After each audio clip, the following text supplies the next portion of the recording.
organization involved in the 1893 campaign was the Colorado Nonpartisan Equal Suffrage Association, which got help from churches and other women's organizations throughout the state. The Colorado Federation of Women's Clubs had not yet formed.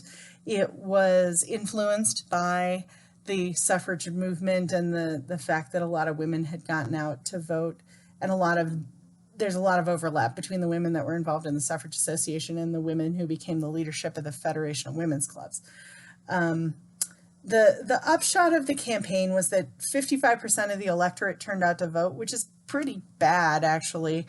But 35,798 in favor, 29,551 against. So it did pass in almost every county, by at least a majority, except for Southern Colorado, which continued to not vote for it, as they hadn't in 1877. The following year, there were 3 women elected to the Colorado State Legislature: Clara Cressingham, who's in the upper right-hand corner, Carrie Clyde Hawley, who's the next one kind of rotating down, and Frances Clock. And they were the first women to be elected to any legislature in U.S. history when they were elected to the Colorado House of Representatives. Clara Cressingham was 32 years old and was the youngest of the 3 elected. She also became the first woman to fulfill a leadership position, as she became Secretary of the House Republican Caucus, and she was the first woman to have a bill introduced and become a law, which boosted the state's sugar beet industry. Another bill she introduced addressed the creation of a system of free schools. Carrie Hawley was the only one of the 3 who was active in the suffrage movement, and one of her bills was raising the age of consent from 16 to 18. It did eventually pass, although she had originally wanted to change it to 21. So they got it to 18. She also helped pass a bill giving mothers the same rights to their children as fathers, and with other women helped to create homes for delinquent girls. Frances Clock was the first woman to chair a committee of Indian and Veteran Affairs, and the first woman to preside over the state legislature. So she was also very involved.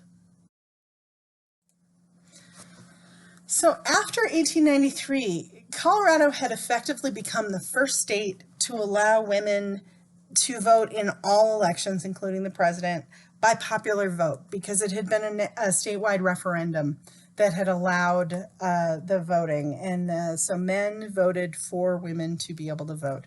And that translated to other Western states. Wyoming was already allowing voting, but within quick succession, Montana, Kansas, Idaho, Washington, Oregon, Nevada, Arizona, and California also, and Utah, also adopted women's suffrage. And so the Western states became kind of a reverse version of Manifest Destiny for the suffrage movement, kind of becoming symbols for the Eastern states of this isn't that bad, or it is that bad, depending on who you talk to.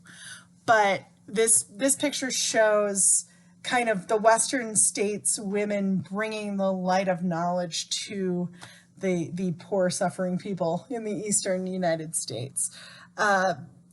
What happened with the women's suffrage leaders of the 1893 campaign is a lot of them became national women's suffrage leaders. Alice Meredith, who I'm going to talk about a little more in a minute, as well as Harriet Taylor Upton had been involved in the Colorado suffrage movement, Carrie Chapman Catt. A lot of people who had worked on the suffrage movement in Colorado then went on to work for suffrage in other states. So, and then political leaders throughout Colorado between 1893 and 1920 were often asked what effect women voting had on their state. So, and some of them answered in the affirmative and some of them did not. So now I just want to talk for a minute about Alice Meredith, who History Colorado has a couple of collections from. She's known as the Susan B. Anthony of Colorado. She was born in 1865 in Montana, but her family had been in the West since at least 1857.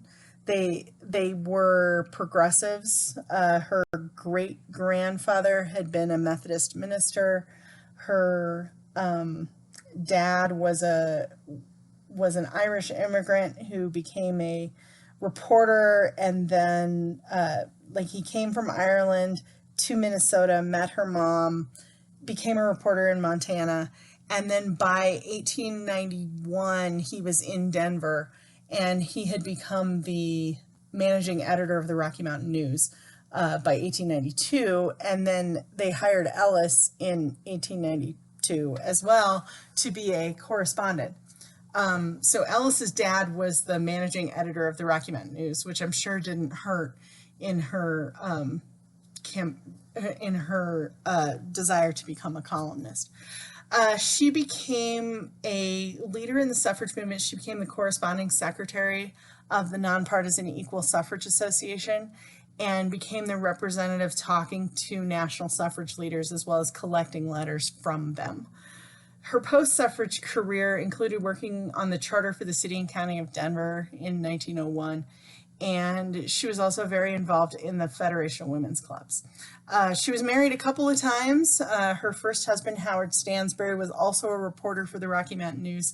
They were married prior to the 1893 campaign, so some of her correspondence says Mrs. Stansbury. She then married Henry Clement, and was married to him for the rest of her life. She died in 1955. He died in 1965. She was always known as Ellis Meredith, even though her real name was Elizabeth S. Meredith.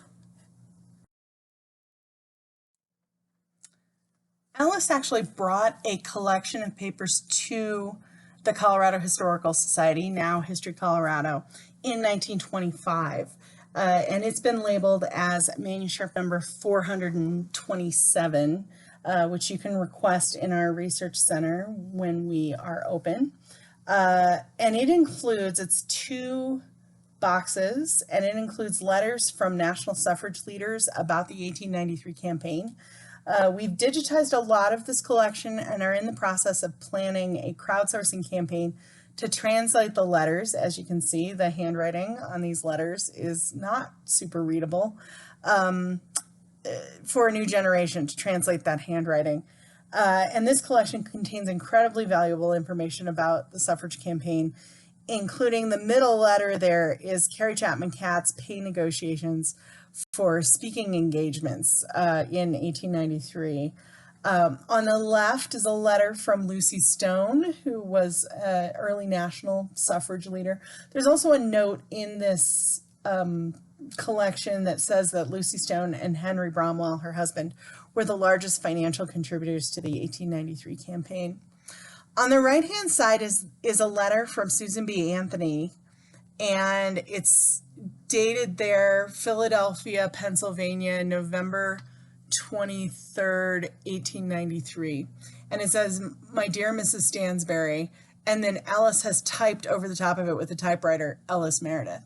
Most of the letter, it's 4 pages long, and most of the letter is Mrs. Anthony saying that she can't come to the party to celebrate the suffrage movement. But if you look about 3/4 of the way down the letter, there's a letter O, and it says, "Oh, how glad I am that at last we have knocked down our first state by the popular vote." And then there are 2 exclamation marks.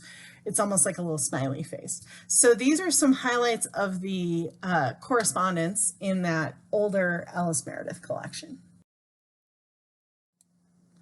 There are other things in the collection that are more printed materials, such as Ellis's certificate for joining the National American Women's Suffrage Association that's signed by Susan B. Anthony, Carrie Chapman Catt, and Harriet Taylor Upton, as well as some handbills and flyers published by the Equal Suffrage Association supporting the 1893 campaign.